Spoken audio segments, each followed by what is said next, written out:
The Chiapas Powder Keg by Luis Hernandez Navarro, published May 30th of 2023, originally in Spanish from La Jornada, and I'm reading an English translation by Schools for Chiapas.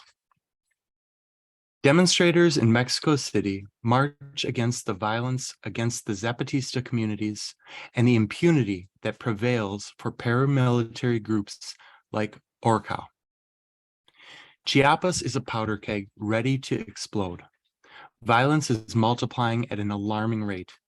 Armed attacks by paramilitaries against Zapatista communities are frequent and they're intensifying. Organized crime groups organize the recruitment of young people to swell their armies.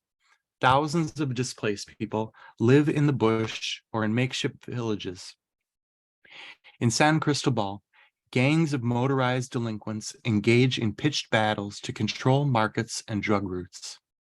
Cartels fight in blood and fire for control of the border with Guatemala.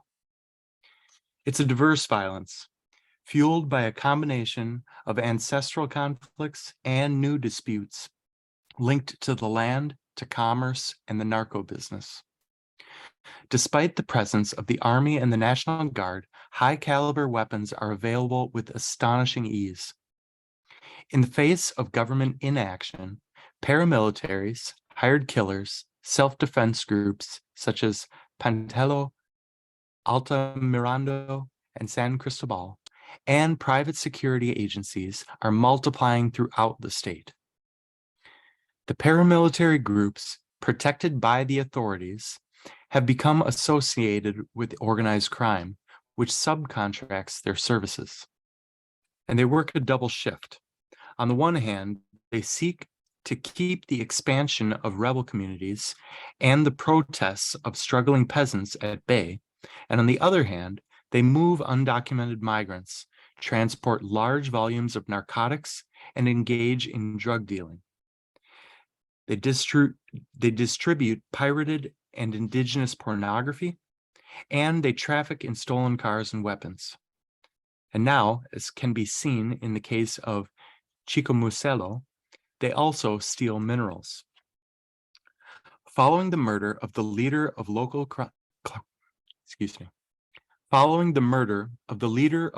crime group in San Cristobal on April 17, 2023, retaliatory violence led to the burning of several homes. These gangs, which often control local transportation and routes in various regions, serve the local politicians. The new Familia Chiapaneca, which is the old recycled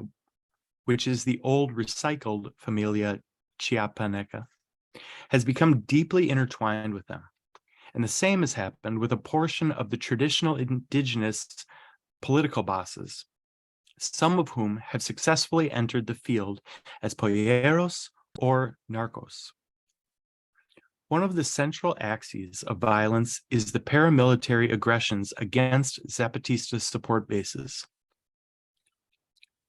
Just on Monday, on May 22nd, as part of an aggression that lasted 4 full days, without the authorities intervening, the paramilitary group of the Regional Organization of Coffee Growers of Ocosingo, or Orcao, shot Tzetzel Gilberto Lopez Santis from the autonomous community Moises Gandhi, Lucio Cabañas rebel municipality. He is in serious condition. His diaphragm, his large intestine, stomach, and spleen were all perforated. He's struggling between life and death. Throughout the last months, the Orcao has attacked the rebels on more than 10 occasions just in the last few months. With absolute impunity. It has burned coffee warehouses and schools. It has kidnapped indigenous people. On August 22nd of 2020, members of Orcao looted and burned the new dawning of the New Rainbow Cooperative Trade Center, one of hundreds of provocations over the decades. Now, among other things, Oricao intends to dispossess the Zapatistas of the land that they recovered in the 1994 uprising, in part to collect government support from the Sembrando Vida program. Their aggressions, perpetrated with the absolute complicity of all the authorities, shows the serious deterioration that is taking place in the state of Chiapas and send a very dangerous signal.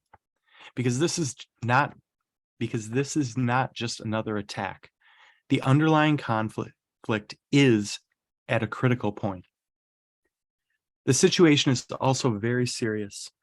Among many other municipalities and towns, in Teopisca, Comalapa, Bentiana, the Las Chipas Ocozucualta Highway, in San Cristobal, Frontera Compalana, the road blockades in Teopisca are more and more frequent due to the formal demand to dismiss the mayoress Josefa Maria Sanchez and to form a municipal council. Just last May the 21st, 3 people were wounded in a shooting confrontation between state agents who tried to detain leaders of the movement and peasants who were defending them. A little more than 120 kilometers away, on May 25th, at the Las Chiapas Azocualta Highway, there were road blockades for 5 hours, gunshots, and a trailer was set on fire. Hooded men robbed trucks and Coppel stores and set fire to small businesses. Just this February, on the 8th, something similar had happened. In the area of Malpaso, the cartels are fighting over the transit of drugs and the payment of bribes, the passage of undocumented migrants, weapons, and illegal fuel. Last week was particularly tragic. Criminals fighting over territory, killing innocent people in crossfire, gunfire, blockades, burned cars, and caravans of armed vehicles are part of the usual landscape in the region in recent days. The communities near Nueva Independencia, where the Maiz Group, an affiliate of the Jalisco cartel, operates, young people are recruited and given weapons to fight against their rivals. Some 3,000 people who were displaced from their own villages had to take refuge in the mountains and on the banks of the river to escape the violence. According to the Fray Bartolome de las Casas Human Rights Center, there is complete state acquiescence, as there is a Mexican army detachment in the community of La Jocote. In the Paso Hondo Frontera Compalana Highway, there is a National Guard detachment, and in the municipality of Chiamuelsco is the largest barracks of the Mexican army, and yet they do nothing. This is no exaggeration. The Chiapas Powder Keg could explode at any moment.